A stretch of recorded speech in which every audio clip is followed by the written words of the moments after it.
Welcome to our channel தீதாஸ் உலகம் news. இன்றைக்கி நம்ம பார்க்க போகிறது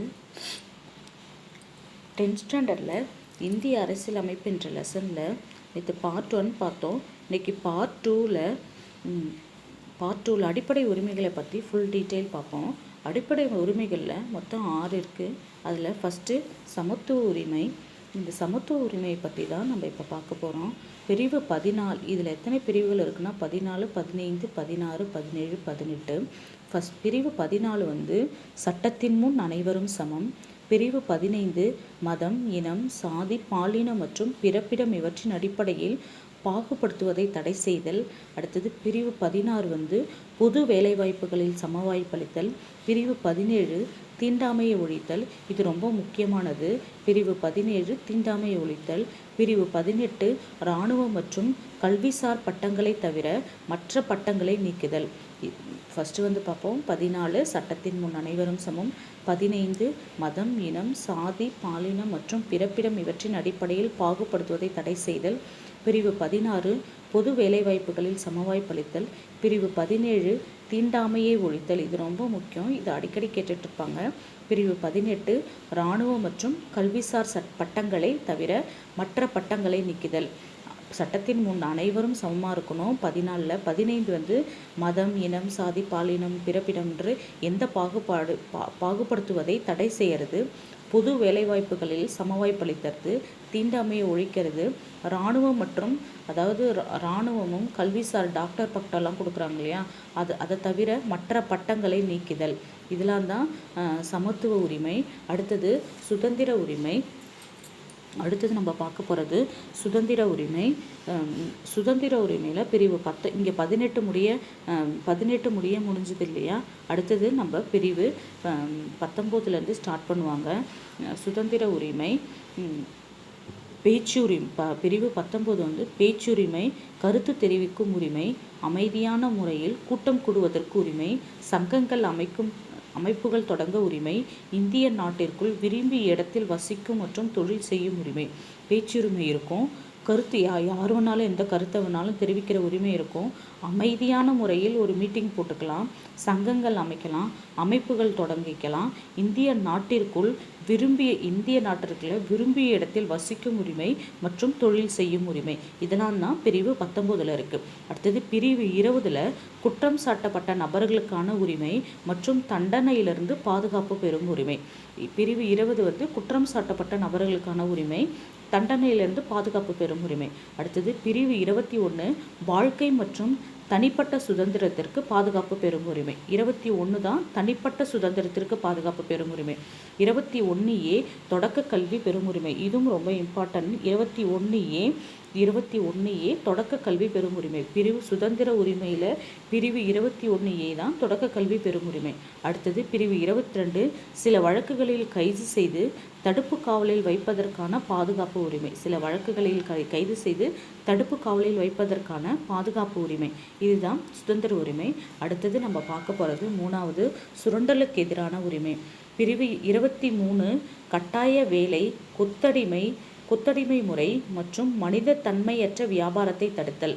பிரிவு 23 எதை பற்றி சொல்லுது அப்படின்னா கட்டாய வேலை, கொத்தடிமை முறை மற்றும் மனித தன்மையற்ற வியாபாரத்தை தடுத்தல். இதெல்லாம் தான் சுரண்டலுக்கு எதிரான உரிமை. அடுத்து சுரண்டலுக்கு எதிரான உரிமையில் பிரிவு 23. பிரிவு 24 தொழிற்சாலைகள் மற்றும் ஆபத்தான இடங்களில் குழந்தை தொழிலாளர் முறையை தடுத்தல். இது ரொம்ப இம்பார்ட்டன்ட். இதுவும் பிரிவு 24 குழந்தை தொழிலாளர் ஆபத்தான இடங்களில், தொழிற்சாலைகள் மற்றும் ஆபத்தான இடங்களில் குழந்தை தொழிலாளர் முறையை தடுத்தல் தான் பிரிவு 24. சுரண்டலுக்கு எதிரான உரிமை மொத்தம் ரெண்டு பிரிவாக இருக்குது. 23, 24 சுரண்டலுக்கு எதிரான உரிமை. முதல்ல இருக்கிறது கட்டாய வேலை கூடாது, கொத்தடிமை கூடாது, மனித தன்மையற்ற வியாபாரத்தை செய்யக்கூடாது. பிரிவு 24 தொழிற்சாலைகளில் ஆபத்தான இடங்களில் குழந்தை தொழிலாளர் முறையை தடுக்கிறது தான் பிரிவு 24. அடுத்தது பார்ட் 4 பார்ப்போம். சமய சார்பு உரிமை. பிரிவு 25 எந்த ஒரு மதத்தினையும் ஏற்கவும் பின்பற்றவும் பரப்பவும் உரிமை. சுரண்டலுக்கு எதிரான உரிமை வந்து பிரிவு 24ஓட முடிஞ்சுது. இப்போ சமய சார்பு உரிமை 25லேருந்து தொடங்குது. இது அப்படியே ஒரு கண்டினியூவாக தான் வரும். சமத்துவ உரிமை 18ல் முடியும். சுதந்திர உரிமை 19ல் தொடங்கும். சுரண்டலுக்கு எதிரான உரிமை 23ல், சுதந்திர உரிமை 22ல் முடியும். சுரண்டலுக்கு எதிரான உரிமை 23ல் ஸ்டார்ட் ஆகும். சுரண்டலுக்கு எதிரான உரிமை வந்து 24ல் முடியும். சமய சார்பு உரிமை 25ல் தொடங்கும். இதே மாதிரி ஒரு கண்டினியூவாக தான் இருக்கும். நீங்கள் கண்டினியூவாக படிச்சிங்கன்னா ரொம்ப ஈஸியாக இருக்கும் இது படிக்கிறதுக்கு. அடுத்தது பிரிவு 4 சமய சார்பு உரிமை. பிரிவு 25லேருந்து 28 முடிய இருக்கிறது எல்லாம் சமய சார்பு உரிமை. 25லேருந்து 28 முடிய இருக்கிறதெல்லாம் சமய சார்பு உரிமை. எந்த ஒரு சமயத்தினை ஏற்கவும் பின்பற்றவும் பரப்பவும் உரிமை. எந்த சமயத்தை வேணாலும் நம்ம ஏற்றுக்கலாம், பின்பற்றலாம், அதை பரப்பவும் செய்யலாம். அதே மாதிரி பிரிவு 26 வந்து சமய விவகாரங்களை நிர்வகிக்கும் உரிமை. 27 வந்து எந்த ஒரு மதத்தையும் பரப்புவதற்காக வரி செலுத்துவதற்கு எதிரான உரிமை. எந்த ஒரு மதத்தையும் பரப்புவதற்காக வரி செலுத்துவதற்கு எதிரான உரிமை. பிரிவு 28 மதம் சார்ந்த கல்வி நிறுவனங்களில் நடைபெறும் வழிபாடு மற்றும் அறிவுரை நிகழ்வுகளில் கலந்து கொள்ளாமல் இருக்க உரிமை. பிரிவு 28 என்ன சொல்லுதுன்னா, மதம் சார்ந்த கல்வி நிறுவனங்களில் நடைபெறும் வழிபாடு மற்றும் அறிவுரை நிகழ்வுகளில் கலந்து கொள்ளாமல் இருக்க உரிமை. பிரிவு 25 எந்த ஒரு மதத்தினை ஏற்கவும் பின்பற்றவும் பரப்பவும் உரிமை. 26 சமய விவகாரங்களை நிர்வகிக்கும் உரிமை. 27 எந்த ஒரு மதத்தையும் பரப்புவதற்காக வரி செலுத்துவதற்கு எதிரான உரிமை. 28 மதம் சார்ந்த கல்வி நிறுவனங்களில் நடைபெறும் வழிபாடு மற்றும் அறிவுரை நிகழ்வுகளில் கலந்து கொள்ளாமல் இருக்க உரிமை. இதுதான் சமய சார்பு உரிமை. அடுத்தது நம்ம பார்க்க போகிறது கல்வி கலாச்சார உரிமை. 5 கல்வி கலாச்சார உரிமை. இது வந்து 29, 30. கல்வி கலாச்சார உரிமை வந்து 29, 30. 29 வந்து சிறுபான்மையினரின் எழுத்து, மொழி மற்றும் கலாச்சார உரிமை. பிரிவு 29 சிறுபான்மையினரின் எழுத்து, மொழி மற்றும் கலாச்சார பாதுகாப்பு உரிமை. 29, 30 சிறுபான்மையரை பற்றி தான் சொல்லணும். 29 வந்து சிறுபான்மையரின் எழுத்து, மொழி மற்றும் கலாச்சார பாதுகாப்பு உரிமை. பிரிவு 30 சிறுபான்மையினரின் கல்வி நிறுவனங்களை நிர்வகிக்கும் உரிமை. சிறுபான்மையினரின் எழுத்து, மொழி மற்றும் கலாச்சார பாதுகாப்பு உரிமை. சிறுபான்மையரின் கல்வி நிறுவனங்களை நிர்வகிக்கும் உரிமை. அடுத்தது பிரிவு 6வது பார்க்கலாம். அரசியலமைப்புக்குட்பட்டு தீர்வு காணும் உரிமை. இது பிரிவு 32 தனிப்பட்டவரின் அடிப்படை உரிமைகள் பாதிக்கப்படும் போது நீதிமன்றத்தை அணுகி உரிமை பெறுதல். அரசியலமைப்புக்குட்பட்டு தீர்வு காணும் உரிமையில் அரசியலமைப்புக்குட்பட்டு தீர்வு காணும் உரிமைகளில் 4வது அரசியலமைப்புக்குட்பட்டு தீர்வு காணும் உரிமைகளில் பிரிவு 32 தனிப்பட்டவரின் அடிப்படை உரிமைகள் பாதிக்கப்படும் போது நீதிமன்றத்தை அணுகி உரிமை பெறுதல். தனிப்பட்டவரின் அடிப்படை உரிமைகளை நம்ம பாதிக்குது அப்படின்னா நம்ம கோர்ட்டை அணுகி நம்மளுக்கு தேவையான உரிமைகளை பெற்றுக்கொள்ளலாம். அது எந்த பகுதி சொன்னால் அரசியலமைப்பு உட்பட்டு தீர்வு காணும் உரிமையில் பிரிவு 32. இந்த மாதிரி பாக்ஸ் உங்களுக்கு தெரியுமான்னு பாக்ஸ் ஒன்று கொடுத்துருக்காங்க. இந்த பாக்ஸ் ரொம்ப இம்பார்ட்டன்ட். 1972ஆம் ஆண்டு 44வது சட்ட திருத்தத்தின்படி அடிப்படை உரிமைகள் பட்டியலிலிருந்து சொத்துரிமை பிரிவு 31 நீக்கப்பட்டது. சொத்துரிமை பிரிவு 31 எப்போ நீக்கப்பட்டது அப்படின்னா 1978ஆம் ஆண்டு 44வது அரசியலமைப்பு சட்ட திருத்தத்தின்படி 1978ஆம் ஆண்டு 44வது அரசியலமைப்பு சட்ட திருத்தத்தின்படி அடிப்படை உரிமைகள் பட்டியலிலிருந்து சொத்துரிமை பிரிவு 31 நீக்கப்பட்டது. இது இந்திய அரசியலமைப்பு சட்டம் பகுதி 12 பிரிவு 300A கீழ் ஒரு சட்ட உரிமையாக வைக்கப்பட்டுள்ளது. இது இந்திய அரசியலமைப்பு சட்டம் இங்கே வந்து பிரிவு 31லிருந்து நீக்கி 12 பிரிவு 12ல் பிரிவு 300A கீழ் சட்ட உரிமையாக வைக்கப்பட்டுள்ளது. 1978 44வது சட்ட திருத்தத்தின்படி அடிப்படை உரிமைகளிலிருந்து சொத்துரிமையை நீக்கிறாங்க. சொத்துரிமையை நீக்கிட்டு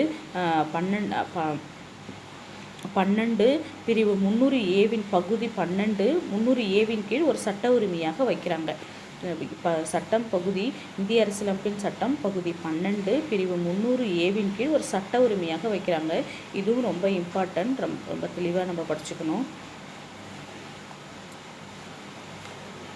இங்கேயும் ஒரு பாக்ஸ் மாதிரி தான் கொடுத்துருக்காங்க. இந்த பாக்ஸும் ரொம்ப இம்பார்ட்டன்ட். அடுத்தது பெரும் முதலாளிகளிடமிருந்து வந்த எதிர்ப்பு காரணமாக கிபி 1215 இங்கிலாந்து மன்னர் 1ஆம் ஜான் என்பவரால் வெளியிடப்பட்ட உரிமைகள் பட்டயமே மகாசாசனம் எனப்படும். இதுவே குடிமக்களின் அடிப்படை உரிமைகளுடன் தொடர்புடைய முதல் எழுதப்பட்ட ஆவணமாகும். என்ன சொல்லியிருக்காங்கன்னா, பெரும் முதலாளிகளிடமிருந்து வந்த எதிர்ப்பு காரணமாக கிபி 1215 இங்கிலாந்து மன்னர் 1ஆம் ஜான் என்பவரால் வெளியிடப்பட்ட உரிமைகள் பட்டயமே மகாசாசனம் எனப்படும். இதுவே குடிமக்களின் அடிப்படை உரிமைகளுடன் தொடர்புடைய முதல் எழுதப்பட்ட ஆவணமாகும் அப்படின்னு சொல்கிறாங்க. இந்த பாக்ஸில் இருக்கிறதெல்லாம் ரொம்ப தெளிவாக படிச்சுக்கங்க. அடுத்தது நம்ம பார்க்க போகிறது அரசியல் அமைப்புக்கு உட்பட்டு தீர்வு காணும் உரிமை சட்டப்பிரிவு 32. இதுவும் ரொம்ப முக்கியமானது. நீதிமன்ற முத்திரையுடன் நீதிமன்றத்தால் வெளியிடப்படும் கட்டளை அல்லது ஆணை நீதி பேராணை எனப்படும். நீதிமன்ற முத்திரையுடன் நீதிமன்றத்தால் வெளியிடப்படும் கட்டளை அல்லது ஆணை தான் நீதி பேராணை அப்படின்னு சொல்கிறாங்க.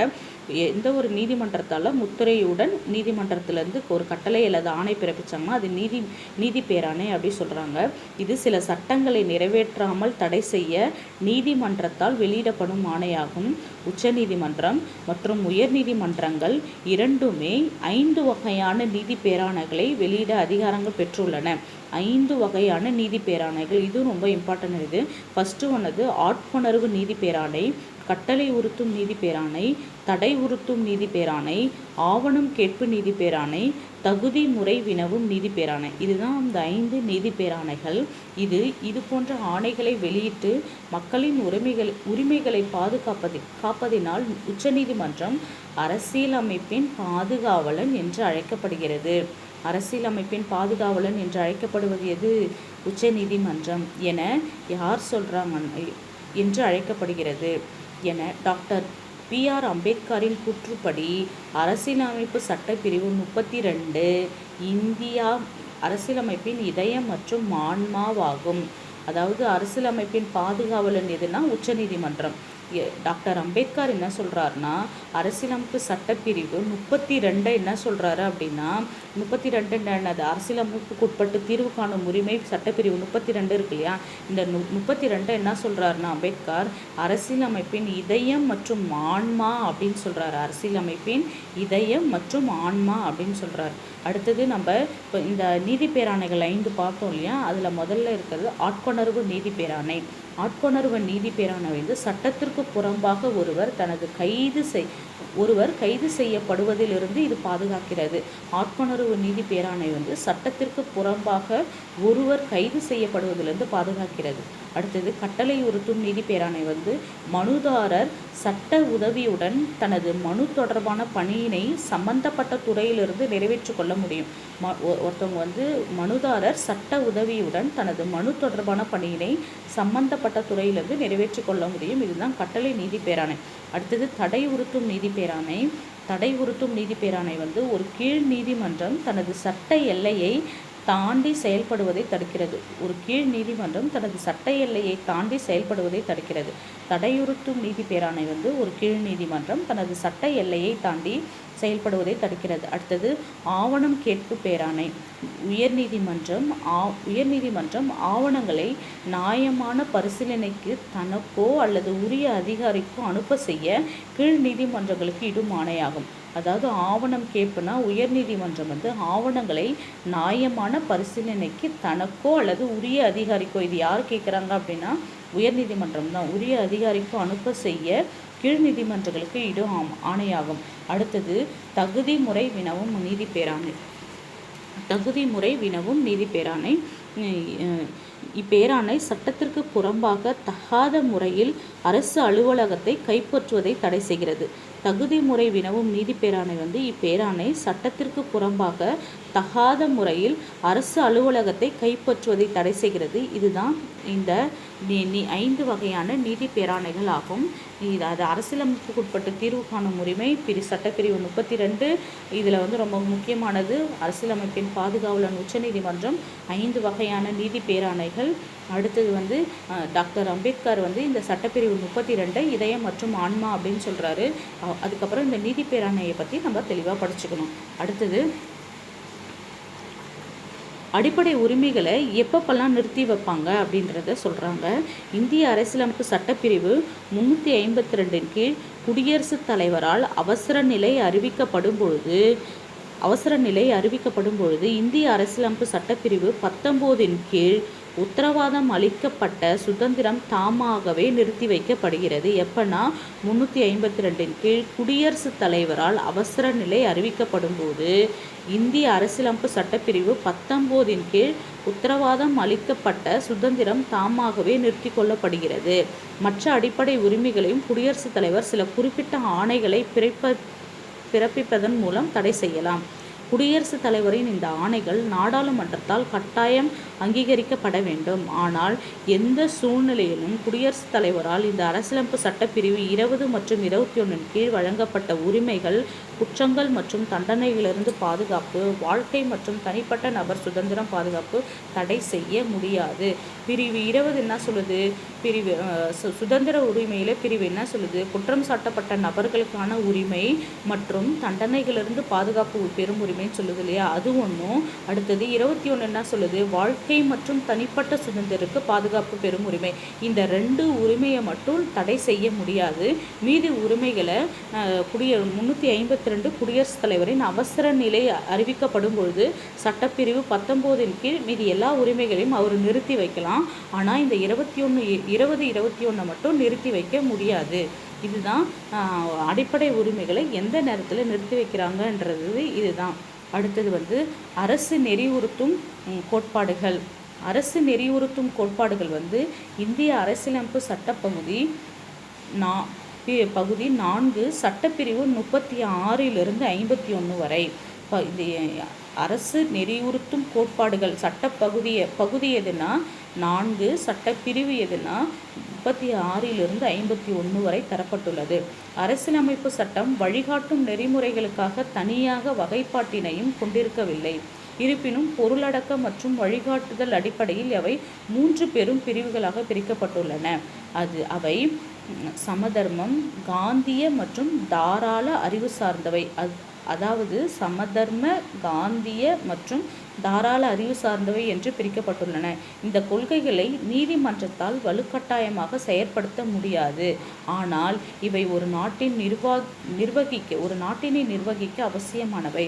ஒரு அரசு சட்டத்தை இயற்றும் போது இந்த கொள்கைகளையும் கவனத்தில் கொள்ள வேண்டியது முக்கிய கடமையாகும். சமுதாய நலனை மக்களுக்கு தருவதே இதன் நோக்கமாகும். இந்திய அரசியல் அமைப்பின் புதுமையான சிறப்பம்சம் என டாக்டர் அம்பேத்கர் இதை விவரிக்கிறார். டாக்டர் அம்பேத்கர் இந்த சட்டப்பிரிவை என்ன சொல்கிறாரு அப்படின்னா, அரசு நெறிவுறுத்தும் கோட்பாடுகள் பகுதி 4 சட்டப்பிரிவு 36 51 டாக்டர் அம்பேத்கர் என்ன சொல்கிறாருன்னா, அரசியல் அமைப்பின் புதுமையான சிறப்பம்சம். பிரிவு 36 51 பகுதி 4 புதுமையான சிறப்பம்சம் அப்படின்னு சொல்கிறாரு.